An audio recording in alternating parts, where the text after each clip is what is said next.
Let me start with the moment the floor dropped out from under me. It wasn't a loud, dramatic explosion. It was a quiet, laminated piece of paper delivered by a pale, impeccably dressed junior partner from a high-end Chicago law firm. The official language on the letterhead confirmed it. 72 hours before she passed away, my fiancée, Clara, updated her will. This wasn't a tweak to a beneficiary or a slight modification. It was a surgical, complete overhaul. And the only name completely excised? Mine.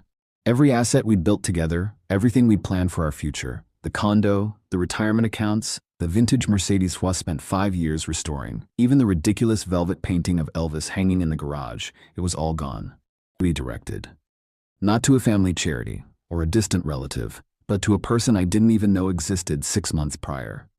I was left with a cold, clear 0-point sight. I remember thinking, this isn't just grief. This is a meticulously planned act of financial and emotional betrayal from beyond the grave.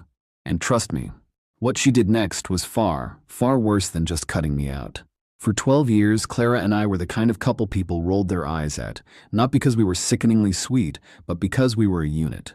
We met in a sterile, fluorescent-lit college library, arguing over the last copy of a textbook. She was the driven, sharp-witted marketing executive. I was the slightly more laid-back, but financially savvy, software architect. We complemented each other like a high-yield municipal bond and a well-balanced stock portfolio. Secure, stable, and performing exactly as expected. We lived in a beautiful, renovated loft in the West Loop. Our finances were, or so I thought, an open book. We had a cohabitation agreement we'd drafted a decade prior, just to be responsible adults, but had always considered ourselves common-law married, with a wedding date set for next year. We had a shared ledger, the future fund, where we each automatically deposited a portion of our paychecks. We had joint accounts for bills, a shared lease on the condo, and a clear understanding of who would inherit what should the unthinkable happen. I was her sole beneficiary. She was mine. It was the boring, dependable blueprint for a premium, adult life. Clara got sick suddenly, a brutal, aggressive form of pancreatic cancer. It blindsided us. From the first devastating diagnosis to the last difficult weeks, the timeline was relentless. But even through the chemo fog and the crushing fatigue, our dynamic didn't change. We were strategic. We updated our insurance, consolidated investments, and had endless, tearful conversations about our future, which had suddenly shrunk to a few precious months. She was emotional, yes, but still the pragmatic, methodical Clara I knew.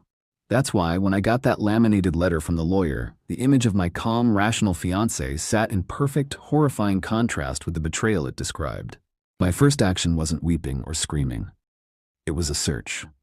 I treated the lawyer's letter like a complex security vulnerability, a flaw I needed to logically exploit to understand. I called my own attorney, a brilliant, poker-faced estate litigator named Sarah Chen. She took the call on a Saturday. "The key here, Mark," Sarah said, her voice dry as parchment, "is testamentary capacity. Did she have the mental presence to understand what she was signing, or was she unduly influenced?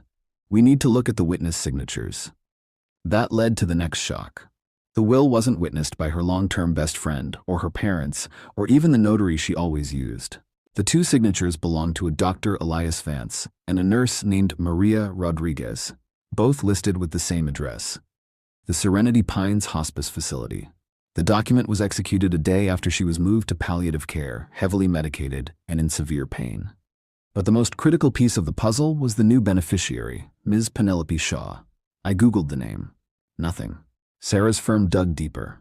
Penelope Shaw wasn't a relative, not a colleague, not an old friend. She was listed in the will as a dear, lifelong friend and confidant who provided invaluable comfort in my final days. Lifelong? I'd known Clara for 12 years and never heard the name. Invaluable comfort. The timeline suggested she knew Clara for less than a month. I felt a cold, surgical precision to the lie. It wasn't an oversight. It was an intentional, deliberate exclusion built on a false narrative. The emotional shock was secondary to the chilling realization that my partner of 12 years had constructed a detailed, legal deception to strip me of everything we had accumulated. The condo was the major asset. It was in her name, but I'd paid 60% of the mortgage and all the renovations. Sarah advised me to immediately secure digital evidence. Over the next 48 hours, operating purely on adrenaline and a methodical sense of self-preservation. I did a deep dive into our shared digital accounts. I saved everything. The shared ledger showing my mortgage payments texts, where Clara explicitly stated, "Don't worry, we are functionally married, you're set for life." Emails to her describing our estate plan. And the crucial one, an email from a local jeweler, dated 3 weeks before the will change, confirming the engraving on my wedding band, "Forever Unit." The evidence showed a clear, consistent intent to include me, right up until the final, medicated moments. This was going to be a legal nightmare, a battle against a dear friend I'd never met, who was now poised to collect on a 12-year investment of my life and money. And then I found the other account. The final, sharpest knife twist. It wasn't Penelope Shaw that solidified the betrayal. It was the $85,000 transfer that Clara executed just 24 hours after signing the new will. It went to an offshore account with no name attached. The transaction note was a single, cryptic emoji. Initial legal strategy. Sarah files a caveat on the estate and a suit contesting the will, based on undue influence and lack of testamentary capacity. The $85,000 transfer is presented as evidence of a premeditated scheme. The meeting with Shaw's lawyer, a tense, dry-humored scene in a conference room. Shaw's lawyer presents a sanitized, overly sentimental version of Clara and Penelope's relationship, claiming they were soulmates separated by circumstance. Sarah points out the 12-year relationship, the mortgage payments, and the lack of a paper trail connecting Clara and Penelope prior to 2 months ago. This is the game-changing evidence.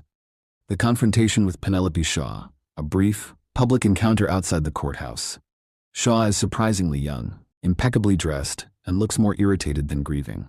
She delivers a cutting, sarcastic line about me being a glorified accountant, not a lover. The revelation, Sarah's team connects Penelope Shaw to the short-term lease apartment and finds a paper trail. The $85,000 was used to set up a new life for Penelope in anticipation of the inheritance. Crucially, the discovery reveals Penelope Shaw was not just a friend. She was the administrator of the Serenity Pines hospice facility, where Clara spent her final weeks.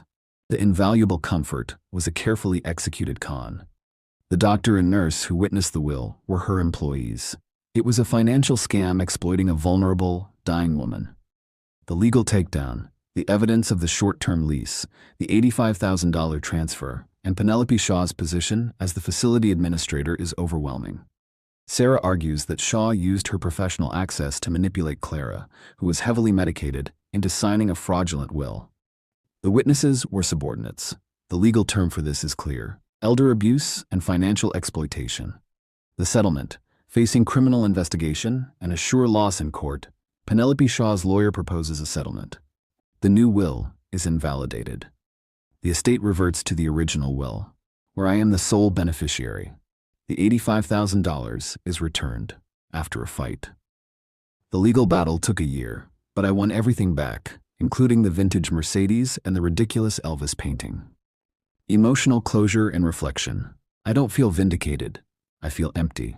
The legal battle confirmed the betrayal was real, but it was financial, not romantic. The secret life, the lie, it was all about the money, a contingency plan for a life that was ending.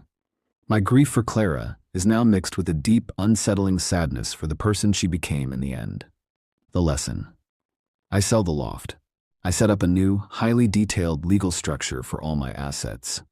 The biggest lesson wasn't about wills or trusts. It was about the illusion of complete certainty in a relationship. You can love someone deeply, build a life meticulously, but you never truly know what's in their ledger. Financial security is built on documents. Emotional security is built on vulnerability that can, and sometimes will, betray you. Final thought: exit. I drive off in the restored Mercedes, leaving the Elvis painting with Sarah as a trophy. I don't look back. The unit was broken. I am now simply me, and that's a new chapter entirely. But that, my friends, is a story for another time.